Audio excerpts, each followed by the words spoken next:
I'm Going Underground social media producer Farhan Ahmed here at Church House, and this was the site which hosted the British Parliament as Britain was being bombed by the Nazis during World War II. Today, this place hosts the Belmarsh Tribunal, where there's a who's who of names here to discuss the extradition trial and the persecution of Julian Assange, which has gone on for over a decade. So Jeremy, amazing, rousing speech in support of Julian Assange. We've seen over the last couple of weeks reports come out from the CIA that they were planning to assassinate Julian Assange, planning for gun battles in the streets of London. You've had a long career in politics and you've seen a lot from the United States. Did this surprise you? This has been a revelation, the tribunal we've held this afternoon. We've had some very, very powerful testimonies made here today about the way in which Julian Assange was spied on in a place he thought was safe, the way in which there were real and credible threats made to his life by agents of the CIA, and the way in which he has, in my view, been unjustly imprisoned. Stella, his partner, pointed out that he's now been 2.5 years in Britain's top security prison. There's no conviction against him for anything. This is a man who is sought by the United States on extradition charges, and he's then spent 2.5 years of his life in the most awful conditions. And so the appeal that's coming up next week is more than regrettable that President Biden has decided to continue the Trump appeal, and I obviously hope that the court upholds the initial decision that Julian should not be extradited to the United States. And I've been covering the persecution of Julian Assange ever since he was dragged out of the Ecuadorian embassy. And I've heard over the past 2 years, story after story come out of illegal actions by the Americans in trying to get at Julian Assange, this being the latest one. But nothing ever seems to happen. None of this evidence ever seems to really push forward Julian Assange's fight for freedom in the courts in terms of the judges ruling in his favor. So will this make a difference? It must make some difference. What's extraordinary is that this is a big case, in any legal sense, a very big case. Journalists from all around the world are covering this story, but not the British media.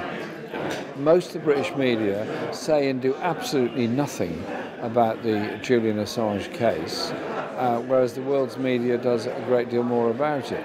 So that is one issue. The second is what you were just talking about, the surveillance he was under in the Ecuadorian embassy. Now, let's be clear, an embassy is a very important place. It is the territory of the country whose embassy it is. It's not Britain's territory. The jurisdiction ends at the door. It's Ecuador's decision what goes on inside that embassy, just as the same with the Russian embassy, the US embassy, or any other embassy. And I think there needs to be quite serious inquiry into what has gone on in the surveillance that Julian Assange was put under whilst he was in the Ecuadorian embassy, and of course the way in which he was removed from it. And so at the end of this tribunal today, the Belmarsh Tribunal, Tariq Ali asked that the members of Parliament present find ways of bringing up a number of issues in Parliament. Obviously, we have to do it respecting the sub judice rule. That is, you cannot debate an issue in Parliament as before a court. But nevertheless, the proceedings and the process can be raised. And so we will be meeting as a group of us to discuss how we can best raise these issues. But we're here today to express our solidarity with Julian Assange. And obviously, we've also seen that the United States, of course, has withdrawn from Afghanistan. We've seen that they're drawing down the presences in Iraq. Julian Assange has, of course, revealed war crime after war crime in both of these countries. Is this the US lashing out as it can no longer win these unwinnable forever wars? Is this the final sort of stamp in a sense of pettiness? Is that President Biden said more or less what you just said. That the US withdrew from Afghanistan because he didn't want US forces engaged in nation building all around the world. I agree with him on that. But unfortunately, he then went on to sign a nuclear pact with Britain and Australia to bring nuclear-powered vessels to the South China Sea. Well, the US went into Afghanistan in 2001, have spent billions of dollars on it.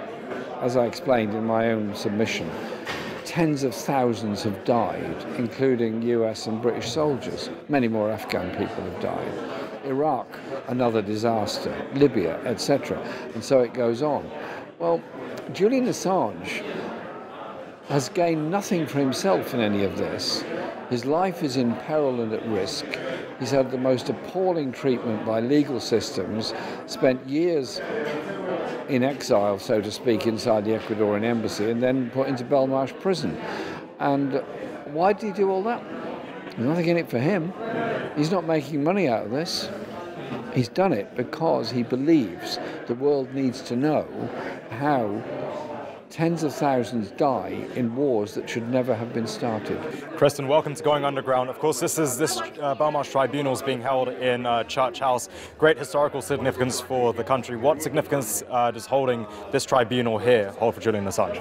I think it's very significant to have an event like this to go over the nature of the crime against Julian Assange and how it is set in historical international perspective. We've heard so many voices here that reflects on how Julian is basically being persecuted for a crime akin to what Daniel Ellsberg had to go to, who testified here today. That was 50 years ago.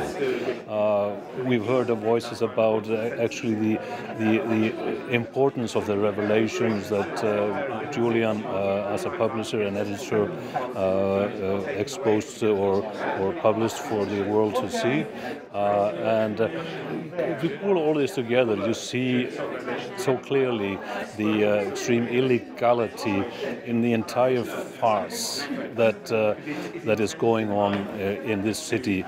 And it will be continuing in the High Court on the 27th and 28th.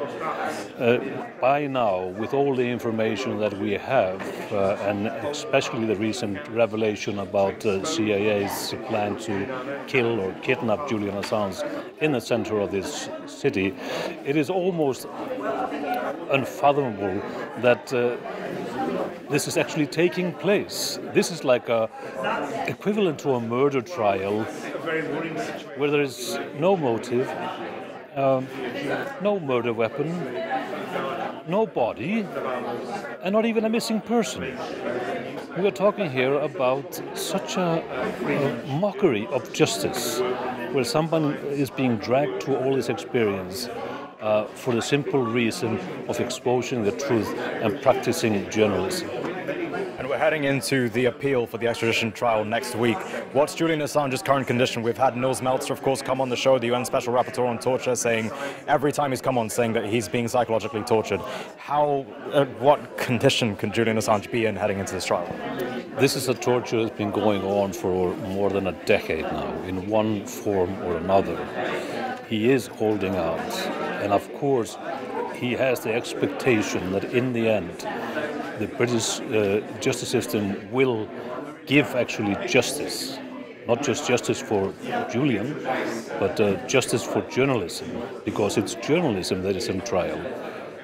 He is hopeful that in the end, of course, in the formal way, the court system in this country will dismiss this appeal and uphold the original decision by Judge Baritzer in January 4th. And just finally, there is hope, of course, for Julian Assange. We're seeing, former big whistleblowers in history like Daniel Ellsberg appearing at this tribunal here. But, of course, the reports that you referred to, where the CIA was planning to assassinate or kill Julian Assange, completely, of course, illegal. If Julian Assange is freed, what's to stop the CIA coming after him then? Is Julian Assange safe once this entire ordeal is over? He is not safe, even if the extradition is quashed. Of course, I will be very very happy for him to see him walk free out of prison. But the ordeal is not over, and the ordeal of journalists all over the world is not over, because until the Biden administration does the right thing and drop the case against Julian Assange, there is a looming danger for all journalists, wherever they are in the world, if they are inclined to do what they're supposed to do and expose the secrets of the empire when it entails illegality and war crimes. Richard, welcome to Going Underground. Rousing speech you gave, an anti-imperialist speech focusing on Julian Assange. You mentioned that the United States essentially, and imperialism over the last decade has been dripping in blood. And you've mentioned that Julian Assange's persecution is intrinsically linked with that. With these forever wars coming to an end from the United States, such as in Afghanistan and the presence in Iraq drawing down, do you see this as almost like a sort of petty blowback against Julian Assange for repeating these war crimes? It's sending a message, or trying to send a message, that people who expose war crimes themselves will face imprisonment, themselves will face inhumane treatment in order to try and silence them. So I think it's important that we stand up for Julian Assange, not just for the sake of Julian and his family, but also for other journalists, also for other whistleblowers as well. And it's because of the work of Julian Assange that we know the horrors of Iraq. It's because of the work of Julian Assange that we know in detail about Guantanamo Bay and other travesties that have taken place. So actually Julian Assange should be congratulated, not persecuted in the way he is being. And do you think it's working, this persecution of Julian Assange, to scare away other journalists? I mean, we've had commentators on our show come on say that the next war will be against China. Do you think in the coming years, as arguably imperial focus shifts, will journalists be as willing to come out and talk when, you know, you're seeing Julian Assange be basically tortured in Belmarsh prison? Well, this is one of the reasons it's so important that there is justice for Julian Assange, and then that we make the case, as organisations like the National Union of Journalists has made, and other freedom of speech and journalist organisations around the world have made the case that what is happening to Julian Assange is completely abominable, and that the real question should be about holding to account those who have taken us to war, holding to account those who are responsible for human rights abuses, and Julian Assange has shed a light upon those things, and he's paying a heavy, heavy price for that. And where I live, it's actually Apsana Begum's constituency. I'm seeing graffiti. Every time I walk home, I see a Free Julian Assange new graffiti on a wall somewhere. And when you look on mainstream media in the UK, you don't see coverage of the Julian Assange trial. None of the extradition hearings are covered in great detail. Why do you think that is? Well, I think that people presume wrongly that the public aren't interested. Of course the public are interested, because this is in the public interest, and it shouldn't be forgotten that Julian Assange is working with The Guardian, for example. So we need to see the mainstream newspapers and the mainstream press in our country and around the world speaking up much more about this case, because you can bet your bottom dollar that if this was happening in another country, I do think that the British mainstream press would be covering it, and they'd be criticising, quite rightly, the governments involved in it. But because it relates to the US, because it relates to the British government and our system, then it seems that there is a reluctance to speak about it. A human rights abuse is a human rights abuse wherever it occurs, and injustice is an injustice wherever it occurs. So let's have coverage for this as if it were happening in relation to other countries. And just finally, the reports that came out from Yahoo News a couple of weeks ago detailing that the CIA was planning on either assassinating, kidnapping Julian Assange, gun battles in the streets of London against apparently Russian helpers of Julian Assange.